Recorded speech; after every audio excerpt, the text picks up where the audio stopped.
Assalamualaikum warahmatullahi wabarakatuh. Nama saya Siti Zara Alifa Sesara dari Fakultas Hukum UPN Veteran Jakarta NIM 1910611264. Kali ini saya akan membahas tentang invasi Rusia ke Ukraina tinjau dari hukum humaniter.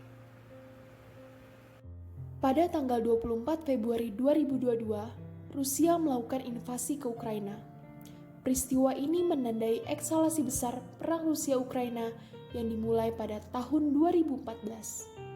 Pada awal masa invasi, Presiden Rusia Vladimir Putin memberikan pidato resmi yang menyatakan serangan itu merupakan operasi militer khusus yang ditujukan untuk demilitarisasi dan denazifikasi Ukraina. Demilitarisasi lebih memiliki motif geopolitik yang berkaitan dengan perluasan NATO ke timur yang sudah sampai di wilayah terdekat Rusia. Hal tersebut membuat Rusia khawatir dan merasa terancam. Kekhawatiran Rusia pun meningkat karena adanya dukungan politik dan militer Barat akan perluasan pengaruh NATO ke wilayah bekas Uni Soviet.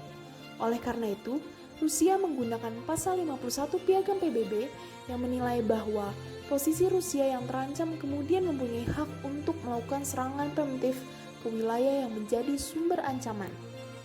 Pasukan militer Rusia membombardir wilayah yang luas di Ukraina dengan melakukan berbagai serangan dan artileri besar-besaran yang menelan banyak korban. Berbagai senjata digunakan dalam konflik tersebut, beberapa contohnya adalah pesawat tempur dan rudal. Militer Rusia menggunakan pesawat tempur dan rudal jelajah kaliber yang merupakan senjata presisi untuk menyerang fasilitas di seluruh penjuru Ukraina.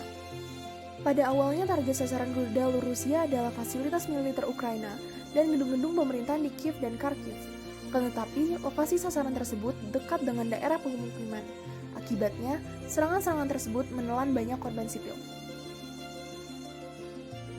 Berikut foto-foto dari kota terbesar kedua di Ukraina, yakni Kharkiv, yang menunjukkan rentetan roket Rusia menghantam bangunan tempat tinggal.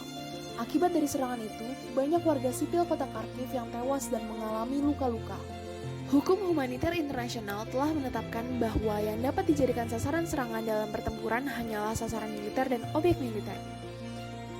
Sasaran serangan senjata seharusnya hanya ditujukan ke instalasi militer maupun pemerintah. Tidak seharusnya pemukiman, rumah sakit, mal, sekolah, dan lain-lainnya menjadi sasaran. Berkaitan dengan hal tersebut, Rusia harus menghormati prinsip fundamental yang ada pada hukum humaniter internasional, yaitu prinsip prohibition of causing unnecessary suffering atau prinsip hukum humaniter internasional tentang larangan menyebabkan penderitaan yang tidak seharusnya, yang biasa disebut sebagai principle of limitation atau prinsip pembatasan. Prinsip pembatasan ini merupakan aturan dasar yang berkaitan dengan metode dan alat perang.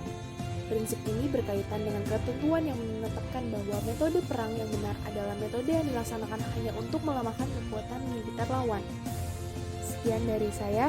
Wassalamualaikum warahmatullahi wabarakatuh.